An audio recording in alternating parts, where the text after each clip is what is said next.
मेरा नाम रानी है। मैं दिल्ली की रहने वाली हूँ। जब मैं 6 साल की थी तब मेरे माँ बाप का तलाक हो गया और उसके बाद ही यह शब्द मेरी ज़िंदगी में दाग की तरह शामिल हो गया। उन दोनों के तलाक ने मुझे पूरा बर्बाद कर दिया था। मेरी माँ मुझे अपने साथ ले जाने की हर मुमकिन कोशिश की, लेकिन पापा ने मुझे उनके साथ नहीं जाने दिया। उस वक्त मैं इतनी छोटी थी कि मुझे इतनी समझ नहीं थी कि तलाक क्या होता है और एक परिवार कैसे टूटता है। पर जैसे जैसे मैं बड़ी होती गई मुझे इस शब्द का मतलब समझ में आने लगा। माँ बाप के अलग होने के कारण मेरी ज़िंदगी पूरी तरह बदल गई थी। जो भी मुझे देखता वह कहता, देखो रानी जा रही है। इसकी माँ तो अपने आशिक के लिए इसको बचपन में ही छोड़कर चली गई थी। लोगों की कड़वी बोली ने मेरी जिंदगी और मेरा बचपन तबाह कर दिया था। मैं एक अलग ही रानी बन गई थी। हर छोटी छोटी बातों पर गुस्सा हो जाती थी, चीजें उठाकर फेंकने लग जाती थी और कभी कभी तो चीख चीख कर रोती, सबके साथ बुरा व्यवहार करती और जो भी मेरी माँ के बारे में गलत बोलता तो मेरा मन करता कि मैं उसकी जान ले लूं। माँ के चले जाने के बाद मेरे पापा ने मुझे दादी के हवाले कर दिया। दादी मेरे सामने दिन रात मेरी माँ की बुरी चरित्र की बातें करती और उसको इस तरह बुरा भला कहती कि मैं अपनी माँ से नफरत करने लगी थी। पर जब भी मेरी दादी मेरी माँ के बारे में कुछ कहती तो मैं घर का सारा सामान तोड़ने लगती। धीरे धीरे मेरी दादी मुझे भी बुरा भला कहने लगी। अक्सर दादी पापा को कहती कि इसको भी इसकी माँ के पास भेज दो तो अच्छा होगा। पापा कहते कि मैं इतनी आसानी से उस औरत की खुश नहीं देख सकता। मेरे पापा ने दूसरी शादी कर ली और पापा की दूसरी शादी भी ज़्यादा दिन टिक ना सकी। मेरी दूसरी माँ के साथ पापा की बिल्कुल भी ना बनती। आए दिन पता नहीं किस बात को लेकर इन दोनों के बीच में झगड़ा होता रहता और एक दिन मेरी सौतेली माँ भी पापा को छोड़कर चली गई। अक्सर पापा गुस्से में कहते कि जिस तरह मेरी दोनों पत्नियों ने मुझे धोखा दिया है, ऐसे में मैं किसी औरत पर विश्वास तो कर ही नहीं सकता।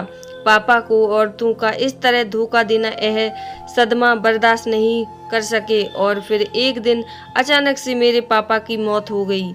यह खबर मेरे लिए किसी कयामत से कम नहीं थी। माँ के बाद पापा भी मुझे छोड़कर गए थे। मेरी बूढ़ी दादी मुझे लेकर मेरे चाचा चाची के घर शिफ्ट हो गई। उस समय मेरी उम्र 18 साल की करीब थी। दादी भी ज़्यादा समय तक जीवित न रह सकी क्योंकि पापा की मौत ने दादी को तोड़ दिया था।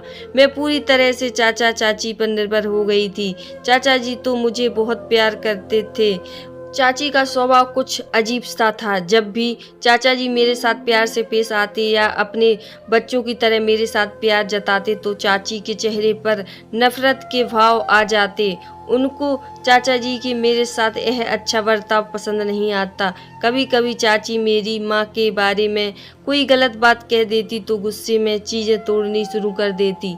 चाची ने कभी भी कुछ खुलकर नहीं कहा था, पर फिर भी मैं उनके साथ बदतमीजी पर उतर आती थी। एक साल ऐसे ही बीत गया। अक्सर मेरे मन में यह ख्याल आता था कि अगर मेरी माँ चरित्रहीन ना होती तो शायद मुझे यह दिन देखने ना पड़ते।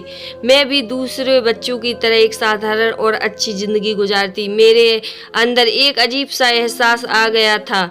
मैं हर समय घर की चरदीवारियों के अंदर रहती। मैं बहुत समय से चाचा चाची को भी लड़ते हुए देख रही थी। छोटी छोटी बातों को लेकर दोनों में झगड़ा हो जाता था। कभी कभी तो उस झगड़े की वजह मैं होती थी। इसी बीच मेरी शादी तय कर दी चाचा जी ने। इसलिए जैसे जैसे शादी के दिन पास आ रहे थे मेरी घबराहट बढ़ने लगी थी।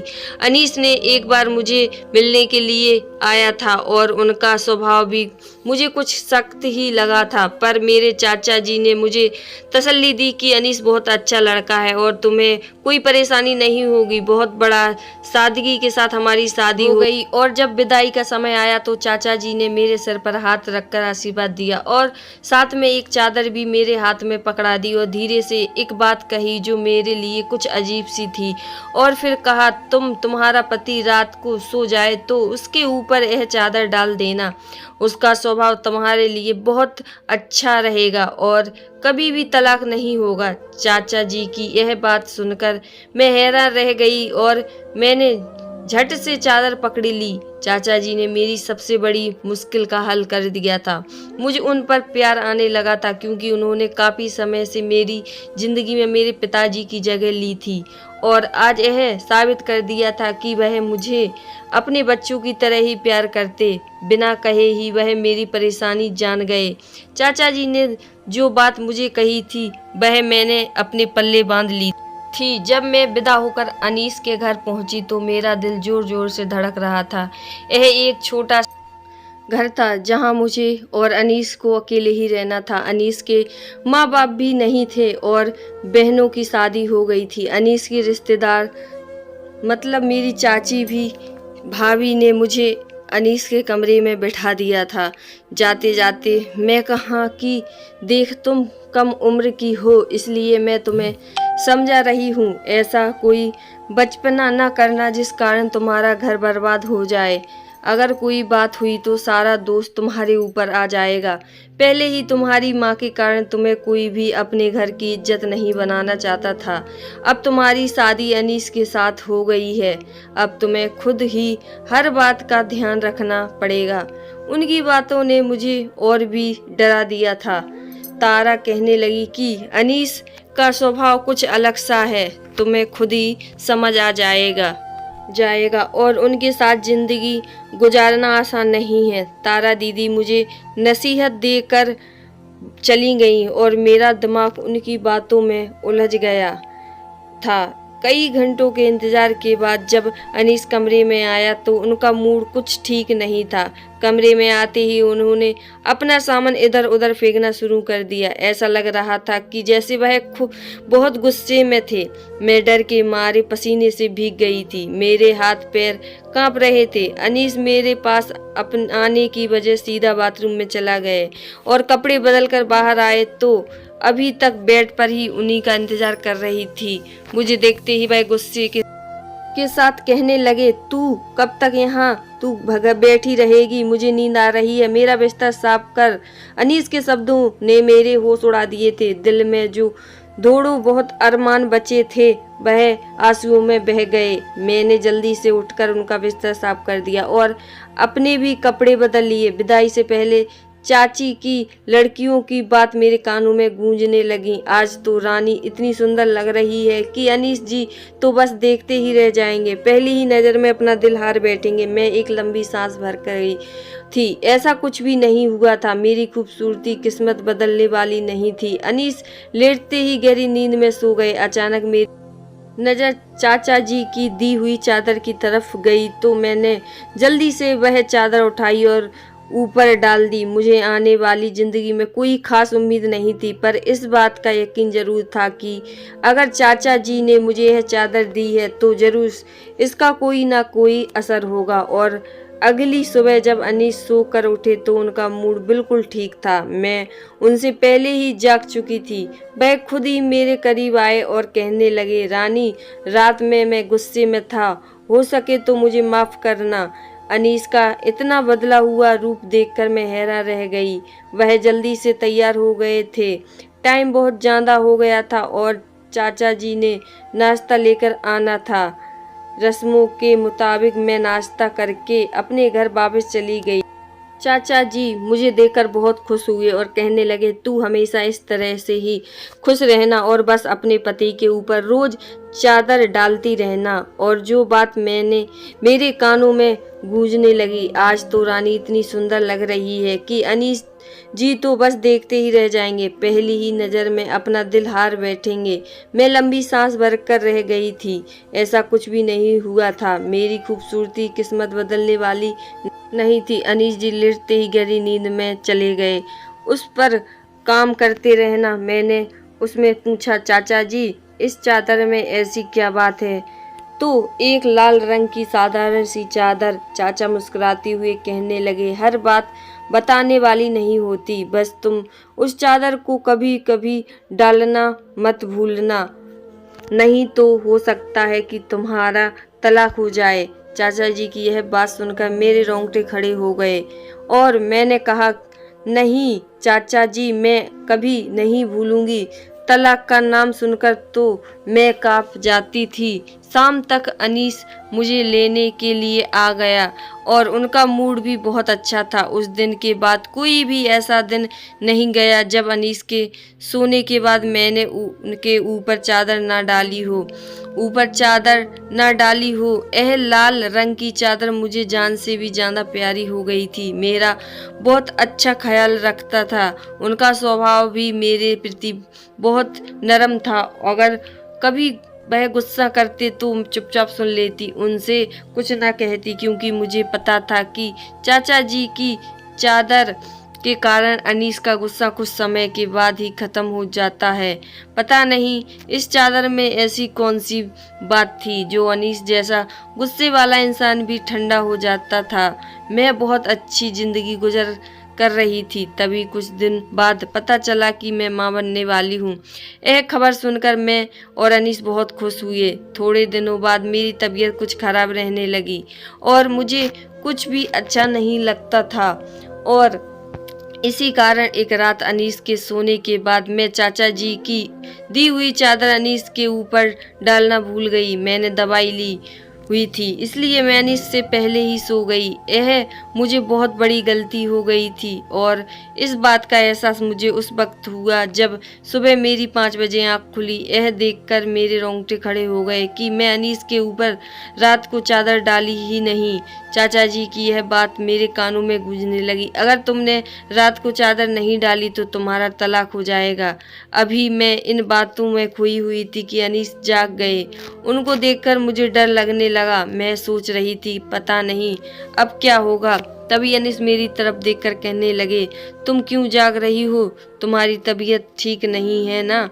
मैंने डरते उनको बताया कि मेरी तबीयत ठीक नहीं है। अनीस कहने लगे, तो फिर मैं तुमको अकेले घर पर छोड़कर नहीं जा सकता। तुम तैयार हो जाओ, मैं तुमको तुम्हारे घर छोड़ आता हूँ। ऐसा पहली बार हुआ था कि अनीस ने अपने मुंह से मुझे घर भेजते की बात कही थी। नहीं तो इससे पहले मैं जब भी घर जाने के बाद कहती तो वह फौरन मना कर देते, कहते कि अब तेरा घर यही है, तुझे यहीं पर रहना है। उस वक्त मुझे बहुत रोना आता था, पर आज उन्होंने जब जाने की बात कही तो मुझे डर लगने लगा। मैंने उनको घर जाने से मना कर दिया कि मैं नहीं जाना चाहती। तभी यह देखकर मेरे पैरों के नीचे जमीन निकल गई। तभी अनिल एकदम से बहुत गुस्से में आ गए और फिर खुद ही मेरा जल्दी जल्दी सामान पैक करने लगे। बहुत दिनों बाद मैंने उन्हें गुस्से में देखा था। ऑफिस जाते वक्त उन्होंने मुझे ज़बरदस्ती चाचा जी के घर छोड़ दिया। मैंने उनसे डरते डरते पूछा कि आप मुझे लेने तो आ जाओगे ना? उन्होंने मेरी तरफ गुस्से में देखा और कोई जवाब नहीं। मैं अंदर चली गई और सामने ही चाचा जी बैठे हुए थे। मैं अपने आप पर काबू नहीं कर पाई और उनके पैरों में बैठकर रोने लग गई। मुझे इस तरह रोता देखकर चाचा जी परेशान हो गए। मैंने उन्हें रोते हुए बताया कि अनीस मुझे यहाँ पर छोड़कर चले गए और मुझे कभी भी अब लेने नहीं आएंगे। चाचा जी ने कहा, ऐसा क्या हुआ कि तुम्हें छोड़कर चला गया? मैंने उनकी सारी बात बताया कि रात को उनके ऊपर चादर डालना भूल गई थी। सुबह मेरी तबीयत खराब थी। तबीयत खराब होने के वह मुझे यहाँ छोड़कर चले गए। पहले तो कभी आज तक उन्होंने ऐसा नहीं किया। मुझे यकीन है वह मुझे कभी लेने नहीं आएंगे। मेरी यह बात सुनकर चाचा जी के चेहरे का रंग ही उड़ गया और कहने लगे, रानी तुम ऐसी बात मत करो और अपनी सेहत का ख्याल रखो। आज मैं खुद ही तुमको उस चादर की सच्चाई बता दूंगा। और मैं अचंभित नजरों से चाचा जी को तरफ से देखने लगी। बेटी, जब तू इस घर में आई थी, माँ बाप की जुदाई में पूरी तरह टूट चुकी थी। कुछ बच्चे तो यह सब सहन कर लेते हैं और कुछ तुम्हारी तरह गुस्सैल और जज्बाती हो जाते हैं। तुम में भी वही बहुत ज़्यादा गुस्सा था और जब तुम्हारी शादी की बात होने लगी तो तुम्हारी माँ के कारण तुम्हारे रिश्ते में रुकावटें आने लगे। जबकि सच यह था कि तुम्हारी माँ चरित्र ही नहीं थी, बस तुम्हारे बाप के साथ उसका मिजाज मिल ना सका। वह तुम्हारी तरह ही खूबसूरत थी और तुम्हारा बाप बिना वजह ही तुम्हारी माँ पर शक करता रहता था और इस बात को लेकर दोनों के बीच में झगड़ा होता रहता था। लोगों ने बिना वजह तुम्हारी माँ को बदनाम कर दिया। उनके पवित्र होने की गवाही मैं दे सकता हूँ। अनीस को भी इसी कारण मैं तुम्हारे लिए चुना था कि वह अकेला रहता है, उसके साथ कोई नहीं रहता है। मैं चाहता था किसी तरह तुम्हारा गुस्सा काबू में आ जाए और तुम अपने पति के साथ बुरा बर्ताव ना करो, इसलिए मैंने यह चादर दी और तुम्हारे हाथ में देकर यह कह दिया, इसको अपने पति के ऊपर डाल दिया करना, इससे तुम्हारा तलाक नहीं होगा और तुम खुश रहा करोगी। मुझे पता था यह तुम्हारे लिए कितना भयानक है और इसके साथ मैंने तुझे यह बात भी कही थी कि जब भी तुम्हारा पति गुस्से में हो अपनी जबान को दांतों के नीचे ले लेना, उसकी बात का कभी भी जवाब मत देना। दरअसल जादू चादर का नहीं, तुम्हारी जबान बंद रहने का है। आदमी जब बाहर से परेशानियों को झेलकर घर आता है, तुम्हें कभी कभी सख्त मिजाज और गुस्से वाला हो जाता है, पर औरत उसके साथ जुबान लड़ाने लगे तो यह बार रिश्ता टूटने की कगार पर आ जाता है।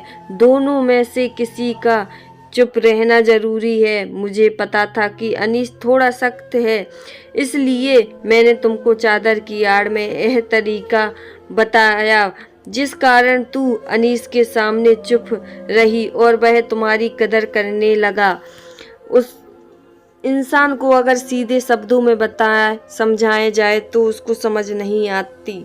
अगर ऐसी किस बात को किसी चीज के साथ जोड़ दिया जाए तो आदमी अपने आप ही उसी चीज पर अमल करने लगता है। तुम चादर को चमत्कारी समझ रही और अपनी जुबान को दांतों के नीचे दबाती रही, इसलिए तुम्हारा घर स्वर्ग बनता गया। अनीस तुम्हारी तबीयत खराब होने के कारण तुम्हें यहाँ छोड़कर गया है, क्योंकि उसको पता था कि तुम्हारा इस हालत में अकेले घर पर रहना ठीक नहीं है। चाचा चाची जी की यह बात सुनकर मैं हैरान रह गई। सिर्फ मेरी जुबान पर काबू रखने से ही मेरा घर स्वर्ग बन गया और मैंने रोते हुए चाचा जी और चाची से माफ़ी मांगी, क्योंकि यह सच था। मैंने उनके साथ बहुत जुबान लड़ाती थी। सारा दिन आराम करने के बाद मेरी तबीयत ठीक हो रही थी।